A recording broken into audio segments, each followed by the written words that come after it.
Godno jedno! Četničku ti matne! Marš! Marš! Marš!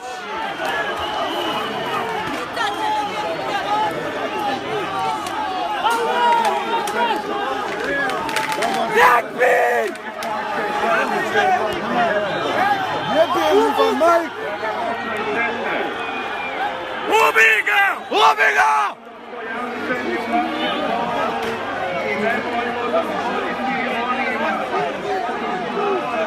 Ubij ga! Ubij ga!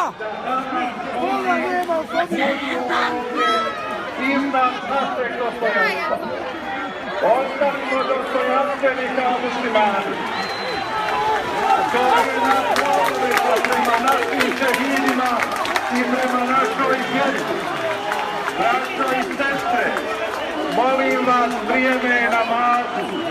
Drži pičko, majku ti četničku jednu. Da svojoj braći i sestrama klanjate dženazu, okrenite svoja lica prema tabutima, a ne prema onima koji su danas ovdje došli iz različitih razloga.